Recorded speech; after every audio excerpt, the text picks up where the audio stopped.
महाभारत के अंत में गांधारी को अपने पुत्रों की मृत्यु के कारण भारी क्षति और पीड़ा का सामना करना पड़ा था। उनका मानना था कि भगवान कृष्ण अपनी दिव्य शक्तियों से युद्ध को रोक सकते थे, लेकिन उन्होंने ऐसा नहीं किया।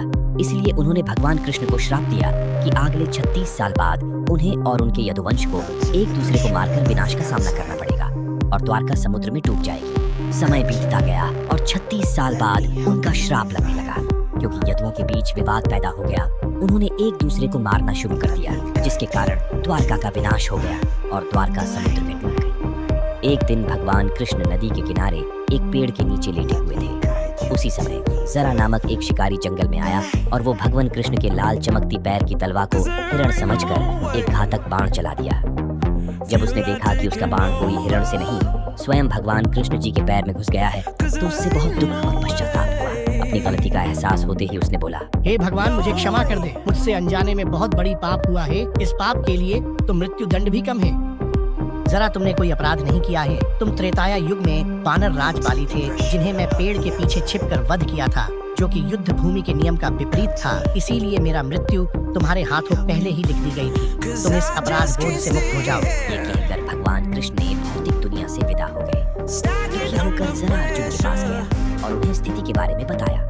यह सुनकर अर्जुन ने गहरे दुख के साथ भगवान कृष्ण के अंतिम संस्कार किए। उनका पूरा शरीर राख में बदल गया, सिवाय उनके हृदय के, जो जीवंत और दिव्य था। अर्जुन ने हृदय को एक लकड़ी के तख्ते पर रख दिया और उसे नदी में प्रवाहित कर दिया। हृदय नदी में बहता रहा और बहुत समय बाद वह ओडिशा के महानदी तट पर पहुंच गया। वहाँ सब्र नामक एक आदिवासी समुदाय था। विश्वावासु आदिवासी समुदाय का प्रमुख था। उन्होंने भगवान कृष्ण के हृदय को पाया, जिससे दिव्य चमक निकल रही थी।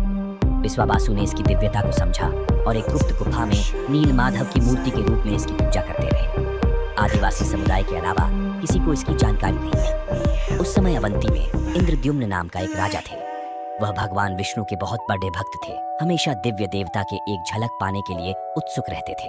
एक दिन एक भटकता हुआ ऋषि उनके महल में आए और राजा से बोले, राजन, ओडिशा में भगवान विष्णु की पूजा नील माधव के भव्य रूप में की जाती है। आपको ओडिशा के भीतर इस पवित्र स्थान का सटीक स्थान अवश्य खोजना चाहिए। राजा इंद्रद्युम्न बहुत प्रसन्न हुए और उन्होंने तुरंत ब्राह्मण पुजारी विद्यापति को ओडिशा जाकर नील माधव की खोज करने का आदेश दिया। राजा के आदेश का पालन करते हुए विद्यापति ओडिशा की यात्रा पर निकल पड़े। एक लंबी और कठिन यात्रा के बाद ओडिशा पहुंचने पर विद्यापति को गुप्त स्रोतों से पता चला कि सबरों के नेता एक छिपी हुई गुफा के अंदर नील माधव की पूजा करते हैं। विद्यापति सबर द्वीप में महानदी के तट पर जंगल में पहुंचे। सब्र राजा विश्वावासु ने विद्यापति की अगवानी की। विद्यापति ने विश्वावासु से कहा, महाशय, कृपया मुझे दिव्य पूजा का स्थान दिखाएं। मैं यहाँ बहुत विश्वास के साथ आया हूँ। मुझे माफ करो, मैं तुम्हें उस स्थान पर नहीं ले सकता। अब मैं क्या करूँ? यदि मैं इस प्रकार लौट गया तो राजा को क्या उत्तर दूंगा? मुझे कोई दूसरा रास्ता खोजना होगा।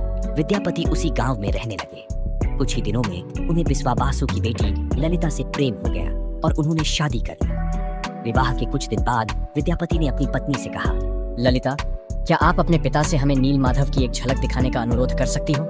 आपके पिता आपके अनुरोध को अस्वीकार नहीं करेंगे। ठीक है, मैं निश्चित प्रयास करूंगी। मुझे अपने पिता से बात करने दो। ललिता अपने पिता से बात करती है। ठीक है, लेकिन मेरी एक शर्त है। विद्यापति अपनी आंखों पर पट्टी बांध कर जाएंगे। विद्यापति ने शर्त मान ली, लेकिन चतुराई से कुछ सरसों के बीज अपने साथ ले जाते हैं। रास्ते में छिपी हुई गुफा का रास्ता याद रखने के लिए सरसों के बीज को गिराते हुए जाते हैं। गुफा में पहुंचकर विद्यापति ने नील माधव की दिव्य छवि देखी और मंत्रमुग्ध हो गए। गुफा से लौटकर विद्यापति ने राजा इंद्रद्युम्न को सारी बात बताई। कुछ महीनों के बाद विद्यापति ने गुप्त गुफा के रास्ते में जो सरसों के बीज बिखेरे थे, वे अंकुरित होकर पौधे बन गए। राजा विद्यापति के साथ सरसों के पौधों के पीछे पीछे नील माधव की दिव्य मूर्ति देखने गए। गुफा पर पहुंचने पर उन्हें वहां कुछ नहीं मिला। नील माधव गायब हो गए थे। निराश होकर राजा इंद्रद्युम्न महल में लौट आए। उस रात भगवान विष्णु उनके सपने में आए और बोले, इस संसार में मैं तुम्हें नील माधव के रूप में दर्शन नहीं दे पाऊंगा। तुम पूरी सागर तट के पास जाओ। एक दारू तैरता हुआ आएगा। मैं एक बहुत बड़े सुगंधित लाल रंग के लकड़ी के लट्ठे के रूप में प्रकट होऊंगा। उस लकड़ी के लट्ठे में सर्वत्र शंख, चक्र, गदा और पद्म के चिन्ह दिखाई देंगे। उस लट्ठे को बाहर लाओ और उसे 3 मूर्ति बनाओ, तब तुम मेरी आराधना कर सको। राजा इंद्रद्युम्न ने इस संदेश का पालन किया और पुरी के समुद्र तट पर पहुंचे, जहां उन्हें वास्तव में एक तैरता हुआ लकड़ी का लट्ठा मिला। लेकिन राजा के सेवकों के अनगिनत प्रयासों के बावजूद कोई भी लकड़ी के लट्ठे को नहीं उठा सका। आखिरकार आदिवासी नेता विश्वावासु की मदद से लकड़ी के लट्ठे को महल में लाया गया। लेकिन कोई भी कुशल कारीगर उस लट्ठे से नील माधव की मूर्ति नहीं बना सका।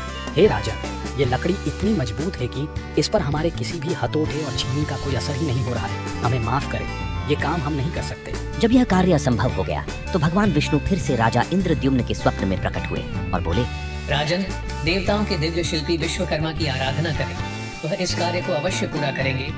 भगवान विष्णु की सलाह के बाद राजा इंद्रद्युम्न ने दिव्य मूर्तिकार विश्वकर्मा से प्रार्थना की। तभी एक बूढ़े बढ़ई के रूप में विश्वकर्मा प्रकट हुए और उन्होंने राजा इंद्रद्युम्न से कहा, हे राजन, मैंने सुना है कि आप एक मूर्ति बनाने की प्रयास कर रहे हो।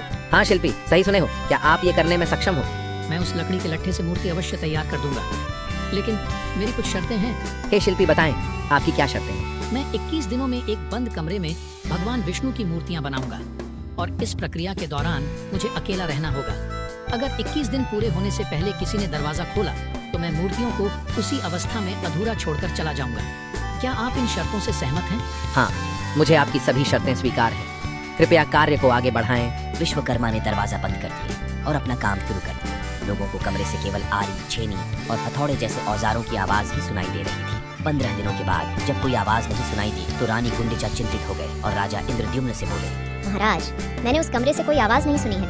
शायद बूढ़ा बढ़ई भूख से मर गया है। कोई दुर्घटना होने से पहले हमें दरवाजा खोल देना चाहिए।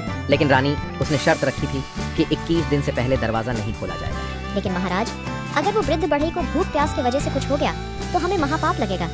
हमें अवश्य दरवाजा खोल देना चाहिए। रानी गुंडिचा ने दरवाजा खोलने की जिद की। अंत में दरवाजा खोला गया, जिससे पता चला कि बूढ़े बढ़ई के रूप में भगवान विश्वकर्मा 3 अधूरी मूर्तियों को छोड़कर गायब हो गए। राजा इंद्रद्युम्न को विश्वकर्मा की बात न मानने और शर्त तोड़ने पर बड़ा दुख हुआ। इसलिए भगवान जगन्नाथ के हाथ और पैर अधूरे हैं। जब राजा इंद्रद्युम्न उन अर्धनिर्मित मूर्ति के समीप जाते हैं तो उन्हें हृदय की धड़कने की ध्वनि सुनाई देती है।